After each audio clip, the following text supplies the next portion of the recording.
Hello guys, I'm Shreya and I welcome you all to my channel Knowledge Info. Today in this video, I'm going to be discussing one of the very important sections of IPC which deals about common intention, which comes under section 34 of IPC. So therefore in this video, I'm going to be discussing its definition, meaning, ingredients, principles, concept of joint liability under this, features, difference between common intention and similar intention, criteria of its punishment with some referring case laws and lots more. So without any further ado and blabbering, let's move towards our video.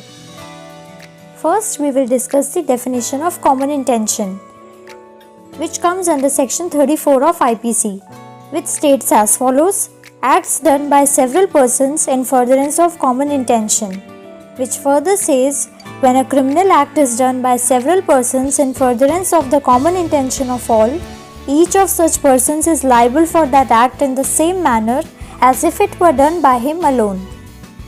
Which basically means that section 34 states that while committing any criminal act involving two or more persons, the act is said to be done in furtherance of common intention of all. Then each person would be equally liable for their crime. Each person would be imposed with the same liability as he would have been imposed with if he had committed the crime. The word act, which is used in the definition of common intention given under section 34 of IPC, also includes omissions. Omission means something neglected, left out or left undone, required by law to be done, and who is being found doing as such is liable for criminal act or omission. And the word act includes omissions is given under section 32 of IPC.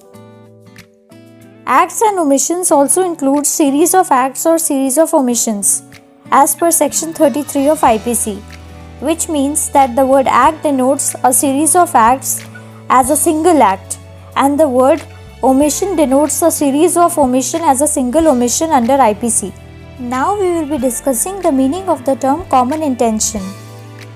The word common here means something which is shared by all, and intention is something which is seen from the overt act of a person.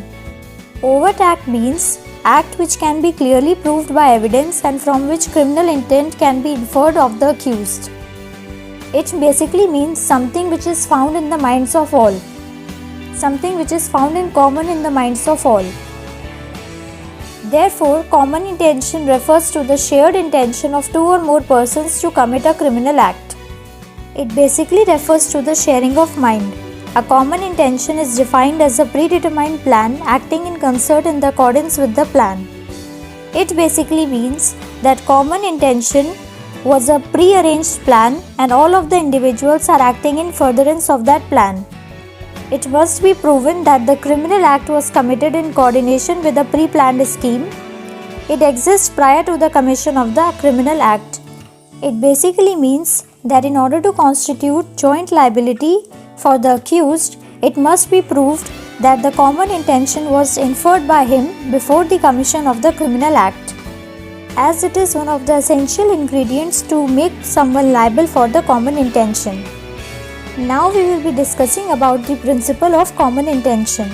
It says that section 34 makes no mention of any substantive offence. Instead, it establishes the rule of evidence. Substantive offence means an independent offence. So it basically means that section 34 makes no mention of any specific offence. It establishes the rule of evidence that if two or more people commit a crime for the same purpose, they will be found jointly accountable. Now we will be discussing the ingredients which constitute common intention. In order to attract the principle of joint liability under section 34 of IPC, the following ingredients are necessary. Number 1, there must be two or more persons. It means that the criminal act must be committed by two or more persons. But it is not necessary for a person to be physically present at the place of crime. Second point, common intention to commit an offence, which means that the act done by persons must be with the common intention of all the accused persons. Point number 3, there must be prior consent or prearranged plan. It means that there must be the consent of all the persons involved in the crime and there must be predetermined plan acting in furtherance of a particular offense. Point number 4. There must be a prior meeting of minds. It means that before committing a criminal act, the accused persons involved in the act must know about the act or must have the knowledge about the act. For example, if 4 persons plan to beat A near riverside, as soon as they reach the spot to beat A, they found a person B who is enemy of A. After knowing their plan, B gets along with those 4 persons in order to beat A. Here B has joined them on the spot, but he is sharing common intention with all. Therefore, he will be jointly accountable with all those 4 persons. Point number 5.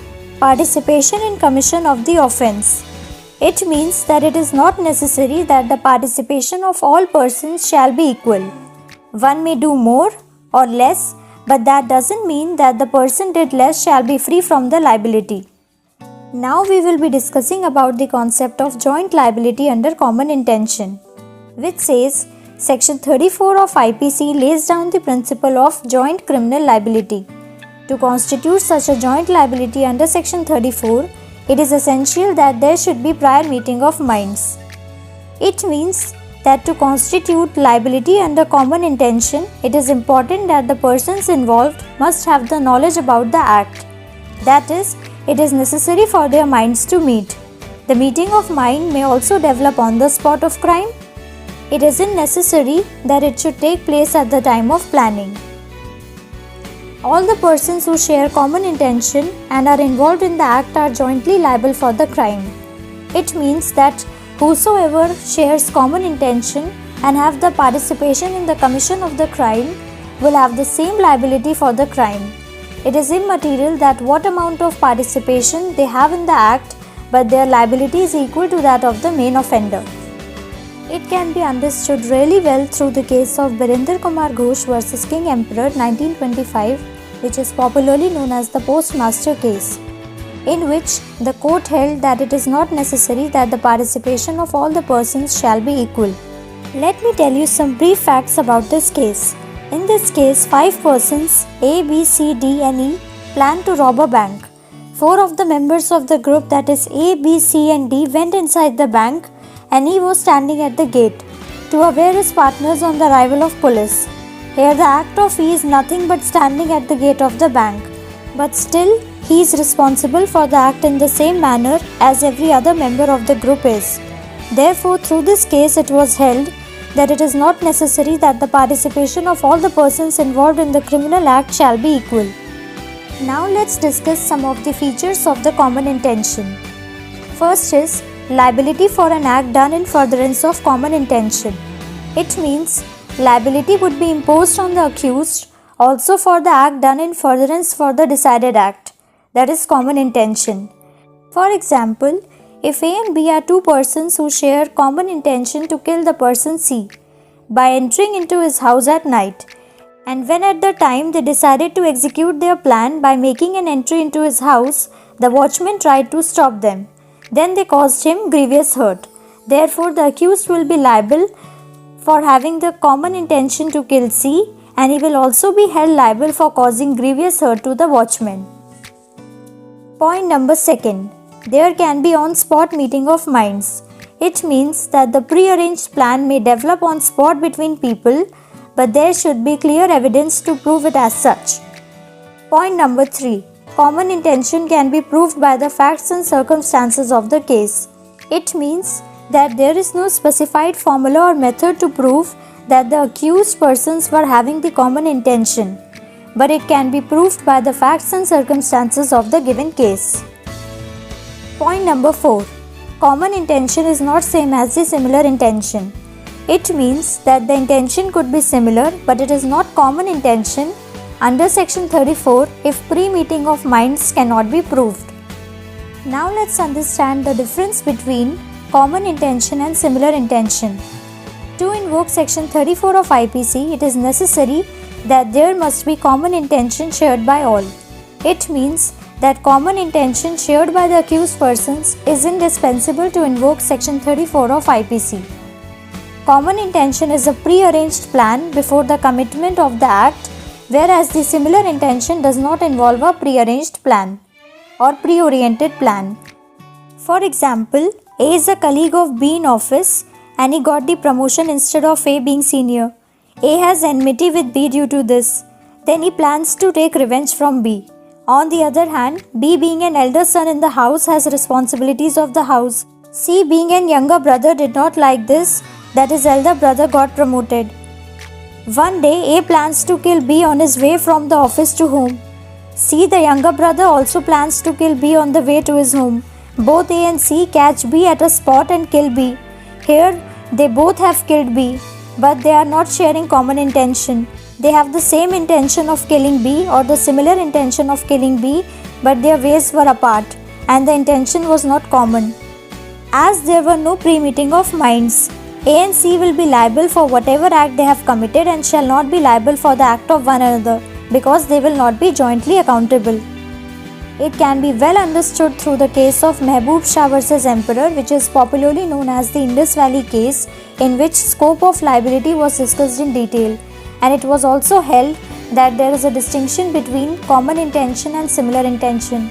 It was said that for an intention to be common, it must be known to all members and must also be shared by them equally.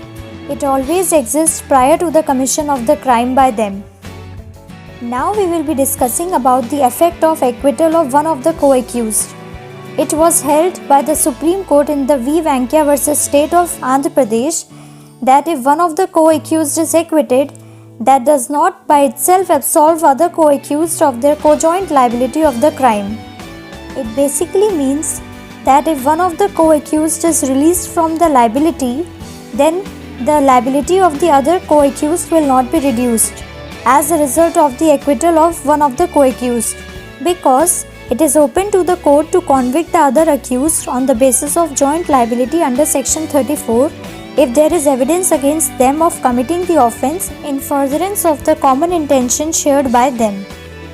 Now at last we will be discussing about the criteria of punishment for common intention given under section 34 of IPC. Since section 34 provides solely for a general definition as to what constitutes joint liability, no proper punishment has been stated for the criminal acts done jointly by two or more persons in pursuance of the common intention shared by them. It basically means that since this section does not create any explicit or distinct offence in itself and lays down only a principle of liability stating that if two or more persons will do something against the law or something that is a crime under the Indian Penal Code, then such persons will be held liable for that crime. Thus, the punishments will be provided in accordance with the punishments provided for the crime committed as per the Indian Penal Code. As we know that section 34 in itself cannot be an offence, thus each time when a criminal act is done by two or more persons, both the sections will be applied. That is, section provided for the criminal offence and the section provided for joint liability under section 34 will be applied. For example, if an offence of murder has been committed in furtherance of the common intention shared by two or more persons, then both the persons involved will be held liable under section 302 of IPC along with section 34 of IPC. Therefore, it can be said that since no offence is prescribed under section 34 of IPC, this section is always read with other substantive sections of IPC. Substantive sections means independent or specific sections of IPC. So with this, we ends up with our video. If you have any suggestions regarding my video, do let me know in the comment box section, and if you liked my efforts which I tried to pour in this video, do like, share and subscribe to my channel. Don't forget to press the bell icon parallel to the subscribe button in order to get notified when I will upload my further videos. So it's the time to leave now. So until we meet again, stay home, stay safe, do take care of yourselves, do take care of your families, and there's a goodbye. Thanks for watching.